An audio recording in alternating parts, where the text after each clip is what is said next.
Cette semaine, au sommaire, les 50 ans des sapeurs-pompiers de Grisbach, suivi du nettoyage de printemps à Dembach et tout de suite un radar sur la RN 62.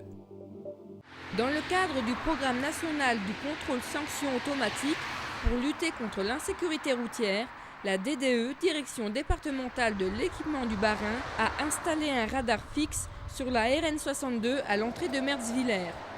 17 000 véhicules par jour empruntent cette route, limitée à 90 km/h. Eh bien, les implantations des radars automatiques font l'objet d'une analyse de l'accidentologie. Et cette section de route est une portion de route assez accidentogène, et notamment sur des taux d'accident qui est supérieur à la moyenne nationale. Sur cette section de route entre Haguenau et Merzwiller, que durant les 5 dernières années, on a connu un certain nombre d'accidents qui se sont concentrés au point même d'implantation du radar automatique. On considère qu'à partir du moment où on abaisse en moyenne la vitesse de 10 km/h globalement pour tous les usagers, on arrive à agir, à avoir une action sur 2/3 des accidents corporels. Donc ça veut dire que si on abaisse cette moyenne de 10 km/h, on arrivera sans doute pas à éviter 2/3 des accidents, mais au moins à diminuer leurs conséquences en termes surtout de victimes, etc. Mais effectivement, le but n'est pas de faire un chiffre en termes d'infraction, mais bien d'amener les usagers à modérer leur vitesse. Bon, malheureusement, je dirais, on a été conforté dans le choix de cette implantation, puisque là, quelques semaines seulement, il y a eu encore un accident mortel.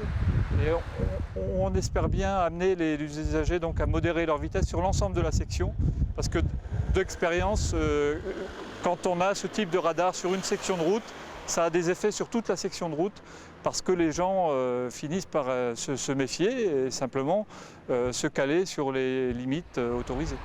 Ce radar fixe est le premier installé sur une route nationale dans le Bas-Rhin.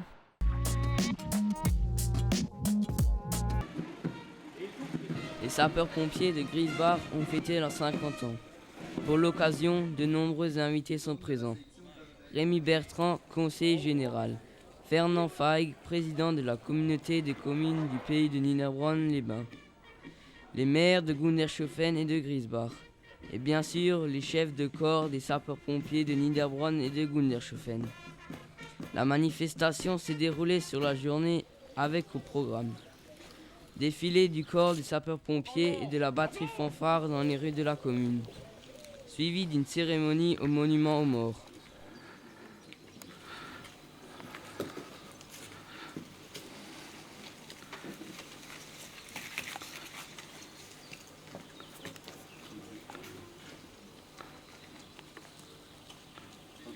Puis c'est au tour des officiels de faire leurs allocutions. Les spectateurs venus en nombre sont invités au vin d'honneur et au repas. L'après-midi se poursuit avec des démonstrations des différents corps des sapeurs-pompiers. Les jeunes et moins jeunes découvrent les différents véhicules d'intervention. Fourgons, ambulances, camions échelles.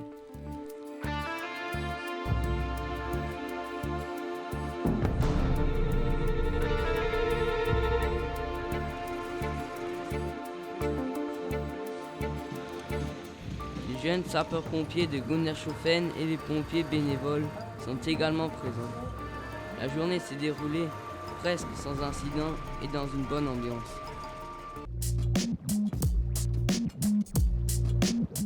Comme tous les ans, la mairie de Dambach-Neuenhofen a lancé un appel aux bonnes volontés.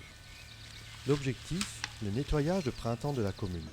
Yannick, Denis, Jean-Pierre et André sont de service pour la tente et pour les garnitures. L'action, menée maintenant depuis près de 10 ans, est due à l'initiative de Jean-Gabriel Neusch, qui en coordonne les équipes. Une vingtaine de bénévoles ont répondu présents à l'appel. Plusieurs groupes sont formés. Certains ramassent les détritus au bord de la commune, d'autres s'occupent de dégager les feuilles de l'air naturel de camping ou encore de donner un coup de jeûne aux garnitures. Le tout se déroule sur une matinée. Et pour cause, les bénévoles constatent qu'il y a de moins en moins de déchets abandonnés. Les gens seraient-ils plus respectueux de leur environnement ? Cette matinée, geste citoyen, s'est bien sûr terminée par un moment convivial.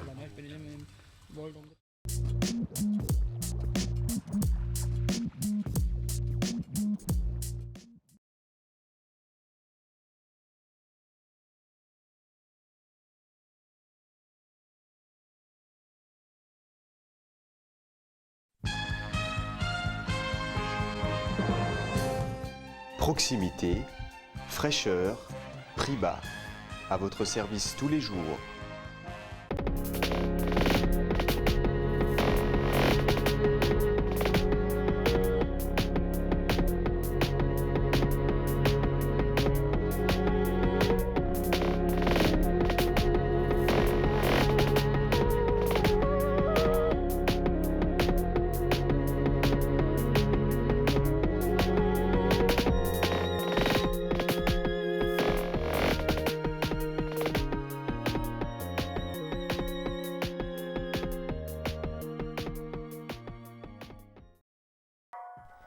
Au sommaire de ce numéro de Mac 3V, le débardage. Et tout de suite, la dame de chez Maxime par la compagnie La Passerelle.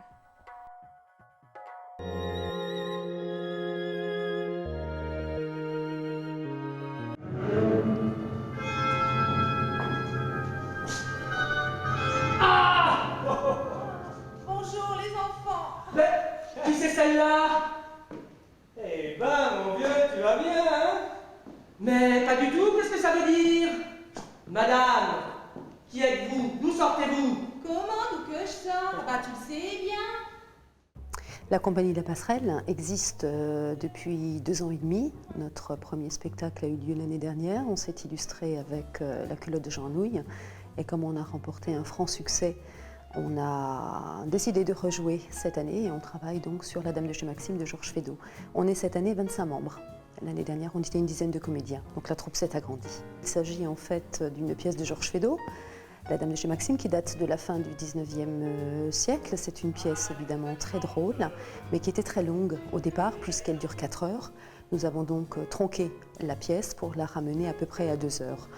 Il y a du chant et de la danse que nous avons intégré pour rendre encore plus vivant le spectacle. Et en 2 mots, en fait, il s'agit d'un docteur qui, après avoir passé une soirée assez arrosée, se réveille un matin et découvre dans son lit une jeune danseuse qu'on appelle la Môme Crevette, qui est en fait une danseuse au Moulin Rouge, au cabaret. Et bien sûr, il ne se souvient de rien. Alors le véritable problème, c'est que sa femme arrive et la Môme Crevette est dans son lit. Donc il s'agit effectivement de la cacher pour que Gabriel Petitpont ne la découvre jamais. Alors c'est une suite de quiproquos, de bouffonneries, enfin c'est très très drôle. Alors les comédiens, pour les rôles principaux, c'est important de le préciser parce que ce sont des rôles lourds. On retrouve Cathy Essig qui a joué l'année dernière dans La Culotte et qui cette année joue la Môme Crevette. C'est donc le rôle principal, c'est la danseuse effectivement qui sème la pagaille dans la pièce. Le docteur Petitpont qui découvre cette môme dans son lit, Annie Antoire, qui a joué Léon de Saint-Pé, on s'en souvient l'année dernière dans La Culotte, et un nouveau personnage et un nouveau membre, Pierre Ouvert, qui joue le docteur Mongicourt, qui en fait est un ami du docteur Petitpont, et ils sont tous les deux embarqués dans cette galère. Le confrère Mongicourt va essayer de sortir Petitpont de l'embarras, mais ça n'est pas facile. Voilà pour les rôles principaux. Il y a Pia Schneider, qui joue le rôle de Madame Petitpont, Gabriel Petitpont, qui croit aux apparitions, ce qui explique cet extrait, puisque la Môme Crevette profite de l'occasion pour se déguiser en séraphin, et bien entendu Justin Guébert, qui joue le rôle du général Petitpont du Grêlé, qui revient d'Afrique et qui met effectivement les pieds aussi dans cette situation tragique. Oh, alors donc, Qu'est-ce que tu as? Docteur, vite, c'est la Bella qui le reprend. tourne mon nord, Au nord. tourne mon nord. Où ça, le nord? Dans ces crises, il faut me tourner au nord. Mais est-ce que je sais où il est le nord?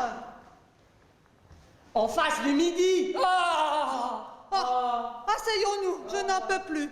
Monsieur Mongicourt, avancez le pouf qui est derrière vous. Non, je ne veux plus voir le pouf. Mais c'est pour nous asseoir. Je veux rester debout. Mongicourt, tu m'entends? Enlève le pouf. Je ne veux plus voir ce pouf. Que j'enlève le pouf? Eh ben oui, enlevez le pouf, puisqu'on vous le dit. Bon, enlevons le pouf. Enlevons le pouf. Allez, enlève, fait-il? Ça y est. Ah, bah dis donc, ça va mieux là, hein? Ah oui? Ouais. Oh, que tu m'as fait peur.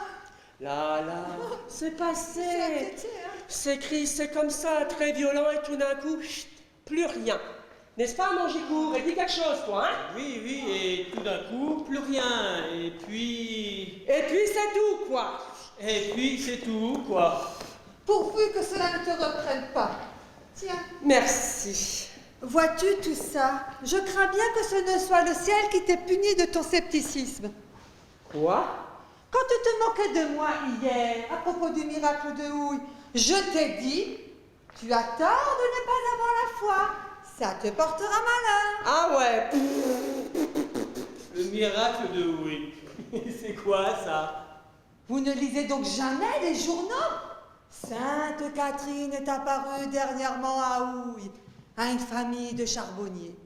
Des charbonniers. C'était de circonstance. Ah oui. Évidemment.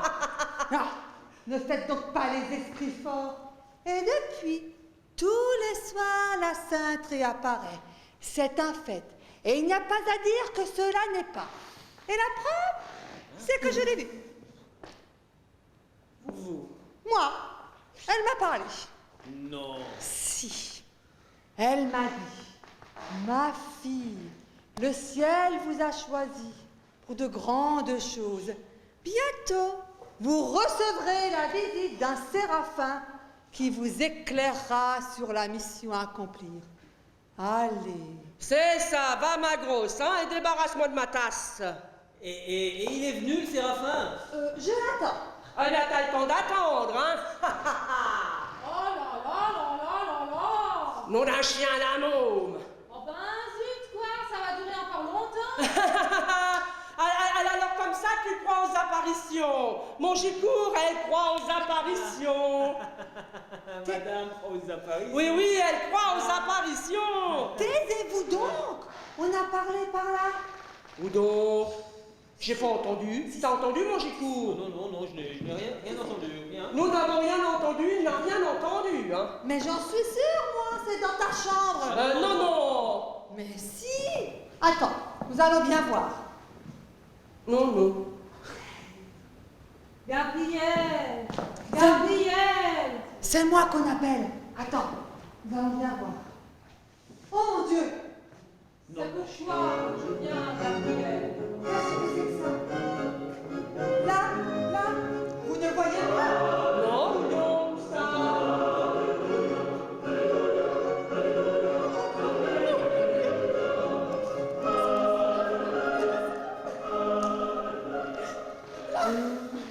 Là, vous ne voyez pas? Non. Comment? C'est pas possible. Attends. Arrête! C'est pour toi que je viens, Gabriel. Hein? Ces profanes ne peuvent me voir. Pour toi seul, je suis visible. Est-il possible? Ma fille, prosterne-toi. Je suis le séraphin dont tu attends la venue. Et le séraphin? Le séraphin est là? À genoux, vous autres? Pourquoi ça? Le séraphin est là. Vous ne pouvez le voir, mais je l'entends. Il me voit, il me parle. Eh ben, elle en a une santé. À genoux. Voilà le citron. Chut donc. Suzette, nom d'un chien. Bah quoi donc? Taisez-vous donc et à genoux. Mais qu'est-ce qu'il y a sur le lit? Quoi? Est-il possible? Vous aussi, vous voyez? Eh ben oui, je vois là comme une espèce de loup-garou. Malheureuse, c'est un séraphin. Rendez grâce au ciel qui vous met au nombre de ses élus. Ce que vous voyez et ce que je vois, aucun de ces messieurs ne le perçoit. C'est pas possible. À genoux. C'est pas Écoutez la parole d'en vous. Je mets ce citron-là. Mais oui, quoi, votre citron? Je t'écoute, oh mon séraphin. Gabriel, je viens d'en haut exprès pour t'enseigner la haute mission qui t'est réservée. Quel aplomb! Femme, tu m'écoutes? Je suis toute oreille. Tu vas te lever sans perdre un instant. D'un pas rapide, tu iras jusqu'à la place de la Concorde, dont tu feras 5 fois le tour. Je comprends. Pas bête. Puis, tu attendras du côté de l'obélisque jusqu'à ce qu'un homme te parle. Recueille pieusement sa parole, car de cette parole te naîtra un fils. À moi? Mais qu'est-ce qu'elle raconte? Ce fils sera l'homme que la France attend. Il régnera sur elle et fera souche de roi. Oh, elle parle comme un livre. Va, mon fils. Va, ma fille, pour ton fils, pour ton roi, pour la patrie. Pour mon fils, pour mon roi, pour la patrie.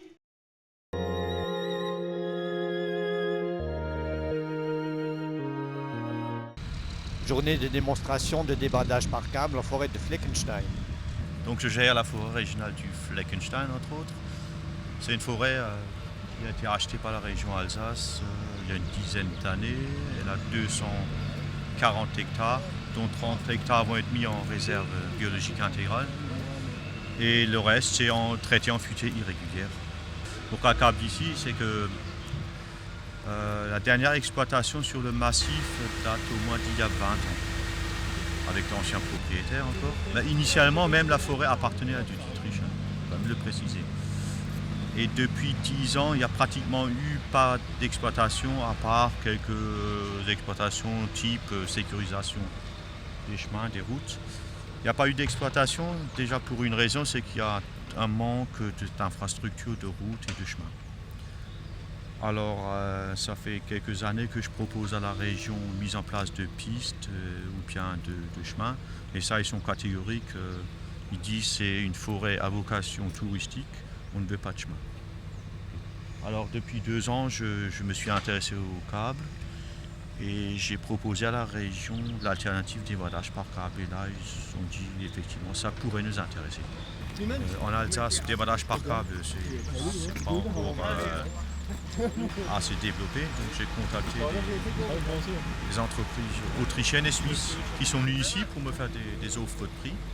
Et ces offres de prix variaient de 35 € le mètre cube à 40, quelque chose de... C'était pas vraiment quelque chose de concurrentiel par rapport au débardage traditionnel. Et entre-temps, j'ai contacté au niveau de l'Office national des forêts. Il y a un monsieur câble qui est ICREF à Toulouse, qui s'occupe de tout ce qui est à câble, le développement. Et il est venu ici, je lui ai présenté la forêt et il m'a proposé de faire un plan d'exploitabilité sur la forêt pour débardage par câble. C'est ce qu'on a fait. Ce plan d'exploitabilité, on l'a présenté à la région. Et de fil à aiguille, la région a donc donné suite à notre demande. Et entre-temps, il y a un débardeur alsacien qui est en train de s'équiper par ce matériel. Et il est venu me faire une proposition de prix pour l'exploitation débardage compris, 26 € du mètre cube. Comment est-ce qu'on procède à un chantier débardage par câble? Alors il y a quelques principes qu'il faut absolument respecter. C'est déjà, il faut vendre les bois avant de commencer l'exploitation. Avant de savoir qu'on veut faire une exploitation de débardage par câble, il faut avoir vendu les bois. Parce que vous voyez bien, dès qu'il y a 100 mètres cubes qui descendent, le bois, il faut qu'il parte en flux tendu. Donc la première des choses, il faut vendre le bois. Après, il faut bien voir si le chantier en soi, il y a des points d'ancrage possibles. Et à partir de là, c'est créer des lignes. C'est plutôt l'entreprise de débardage qui crée les lignes. Là, on a fait des lignes tous les 40 mètres, espacées tous les 40 mètres. Ces lignes peuvent être espacées jusqu'à maximum 150 mètres. Il y a aussi une autre technique, c'est soit des lignes perpendiculaires à la route, soit des lignes en épi. Donc le camion reste à un point donné et les lignes partent en épi. Ils vont rayonner jusqu'à 500 mètres de distance. Donc on a créé les lignes et à partir de là, donc nos bûcherons ils ont exploité tout d'abord les lignes. Après, ils ont exploité entre les lignes. Qu'est-ce qu'il y a comme consigne à donner aux bûcherons entre les lignes? Les bois doivent toujours être abattus en épi. C'est pour que le débardeur puisse les récupérer à partir de la ligne. Ce type de matériel, il peut lever jusqu'à 3,5 tonnes. Donc on a fait des découpes, c'est des bois qui ont en moyenne 2,5 à 3 mètres cubes. On a fait donc, et ils ont 30 mètres de long, on a fait une découpe générale. Donc D'ailleurs, il a bille de pied à 16 mètres à peu près. Ce câble, il peut aller jusqu'à 850 mètres de long. Plus la ligne est longue, plus il y a de bois qui va sortir dans cette ligne, plus c'est intéressant pour les batteurs. Parce que la mise en place de la ligne, s'il faut mettre en place la ligne en remontant, ça dure montage et démontage de la ligne à peu près 5 heures. Alors ce que je peux te dire au niveau de ce chantier, c'est déjà le rendement. Il m'avait parlé qu'il pouvait sortir 150 mètres cubes par jour. Ben, je peux confirmer qu'il sortent au minimum 150 mètres cubes. Ça défile à une vitesse incroyable. Là, le chariot, il fait que descendre et monter. Et deuxième point vraiment plus que positif, c'est qu'au niveau de dégâts, on ne peut même pas comparer par rapport à un débardage traditionnel parce qu'il n'y a pratiquement pas de dégâts. Et ça, c'est dû au fait que les bois ils sont levés. Et autrement, je veux dire, dans les rochers, les bois qu'il faut traîner, forcément, à un moment donné, il y a des dégâts, alors que là, il n'y en a pas.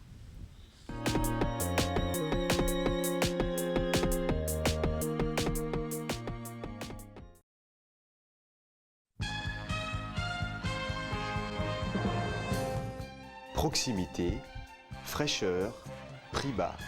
À votre service tous les jours.